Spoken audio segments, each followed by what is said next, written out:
હરિયો વિદ્યાર્થી મિત્રો, આજે પાઠ 17 માં આપણે પહેલા બે પ્રશ્નો ચર્ચા કરી હતી. હવે આ પાઠની અંદર ત્રીજો પ્રશ્ન ચર્ચા કરીશું. સૌથી પહેલા ગરીબી રેખા એટલે શું, તેનું માપન કઈ રીતે થાય છે. આ પણ 4 ગુણનો પ્રશ્ન છે વિદ્યાર્થી મિત્રો. આ પાઠ 5 ગુણનો છે બોર્ડની પરીક્ષામાં, પણ આ વર્ષ માટે એ લગભગ 7 માર્કનો થઈ શકશે.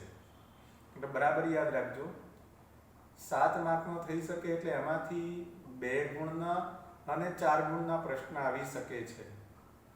તો આ પાઠમાંથી 2, 3 કે 4 ગુણના પ્રશ્ન જ્યારે આપણે ચર્ચા કરતા હોઈએ ત્યારે નાના નાના પ્રશ્નોની આપણે ચર્ચા કરી લઈએ. અહીંયા 3 ગુણનો પ્રશ્ન છે કે ગરીબી રેખા એટલે શું, ગરીબીનું માપન સી રીતે થાય છે. તો ગરીબી રેખા એટલે આપણે આમ તો આગળ વાત કરી દીધી છે. ગરીબી રેખાનો સૌપ્રથમ ખ્યાલ આપનાર કોણ છે તો કે WHO વર્લ્ડ હેલ્થ ઓર્ગેનાઇઝેશન, એના નિયામક બ્યોર્ડ ઓરી, એમણે આ ખ્યાલ રજૂ કર્યો હતો. અને એમના ખ્યાલ મુજબ ગરીબી રેખાની ગણતરી કે માપનમાં ઘણી બધી બાબતોનો સમાવેશ કર્યો છે.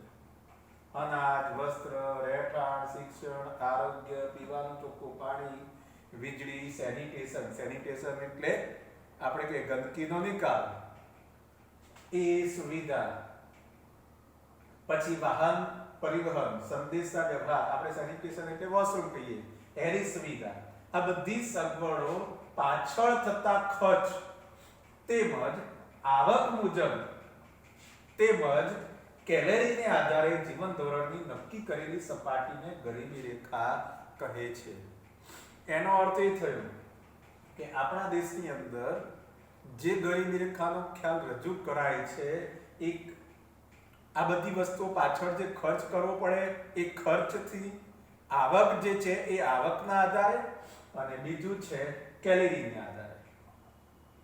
આવકના આધારે તો આપણે આગળ સમજી શકીશું કે આપણા દેશના આયોજન પંચે જે દર વ્યક્તિને ઓછામાં ઓછો આટલો ખર્ચ કરવો પડે એવી આવક નક્કી કરી આપે. કેલેરી પણ એ જ રીતે છે. કેલેરી એટલે શું તો કે શરીરમાં શક્તિ માપવાનો એકમ છે.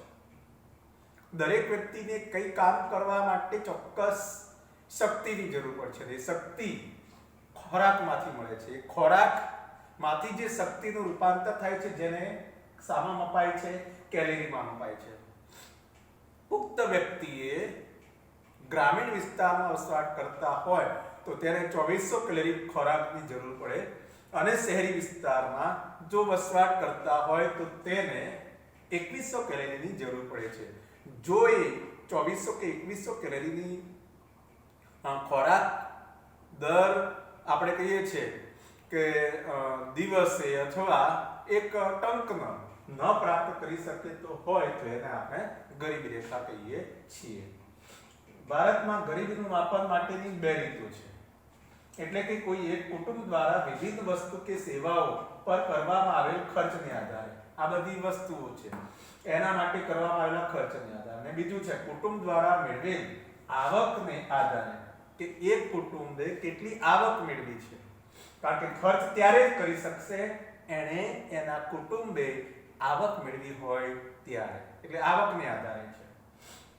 અને કોઈ કુટુંબ શબ્દ જ્યાં વપરાય છે ત્યાં સમજવાનો કે 5 સભ્યો, વધુમાં વધુ કેટલા સભ્યો નિર્ધારિત કર્યા છે? 5.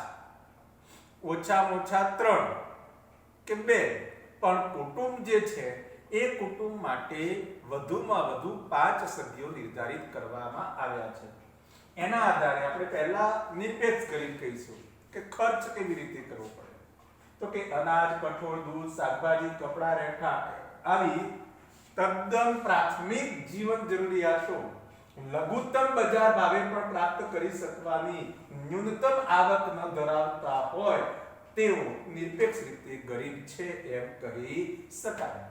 એનો અર્થ એ થયો કે આપણે બજારમાં કોઈ વસ્તુ ખરીદવા ગયા, ધારો કે શાકભાજી ખરીદવા ગયા, તો શાકભાજી બજાર ભાવે ખરીદવું પડશે, અનાજ બજાર ભાવે ખરીદવું પડશે, વસ્ત્ર બજાર ભાવે ખરીદવું પડશે. જે કઈ બજારમાં આ બધી વસ્તુઓના ભાવ ચાલે છે એ કોઈ પણ ગરીબ હોય કે ધનિક હોય એને આપવા પડશે.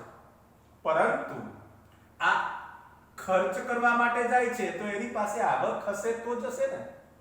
પણ અહીંયા શું કહ્યું છે એ જ વાત કહી છે કે આ બધી વસ્તુઓ આવશ્યક ન્યૂનતમ વસ્તુઓ લઘુત્તમ એટલે ઓછામાં ઓછા બજાર ભાવ એટલે કે સાવ સસ્તામાં સસ્તી ખરીદવાની તાકાત એટલે કે આવક પણ ન ધરાવતા એવા કુટુંબોને નિરપેક્ષ રીતે ગરીબ છે તેમ કહી શકાય છે. બીજી વાત કરીએ સાપેક્ષ ગરીબ. સાપેક્ષ ગરીબ એટલે અહીંયા સરખામણી થઈ છે, તુલના કરવામાં આવી છે. કોની તુલના? આપણે કુટુંબોની આપણે આગળ વાત કરી હતી. 3 પ્રકારના કુટુંબો છે. ગરીબી રેખાની નીચે નિમ્ન આવક વાળા જૂથો, જેની આવક મધ્યમ છે, ગરીબ રેખા કરતા જીવતા લોકો કરતા વધુ આવક છે એટલે કે મધ્યમ આવક છે, અને આ બંને વર્ગ કરતા જેની આવક વધારે છે અથવા ઘણી ઊંચી આવક છે તો એવા ધનિક વર્ગ, મધ્યમ વર્ગ અને નિમ્ન વર્ગ, એમાંથી આ 2 વર્ગોની તુલના કરી છે. કયા 2 વર્ગો?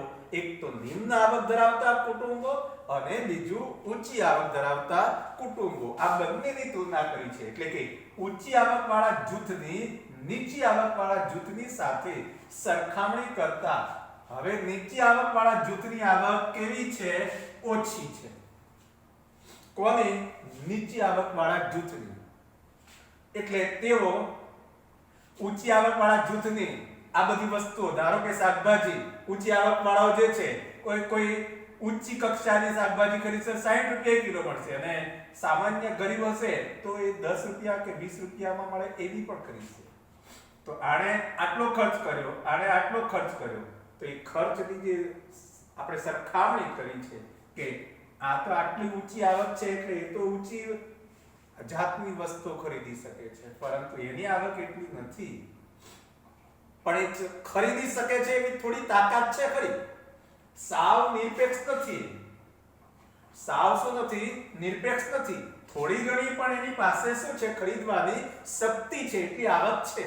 એટલે ઊંચી આવક વાળા જૂથની નીચી આવક વાળા જૂથની સરખામણી કરી છે અને નીચી આવક વાળા જૂથની આવક ઓછી છે અને એટલા માટે તે ઊંચી આવક વાળાની સાપેક્ષમાં કેવો કહેવાશે? ગરીબ કહેવાશે. કોની આવકની સાપેક્ષમાં?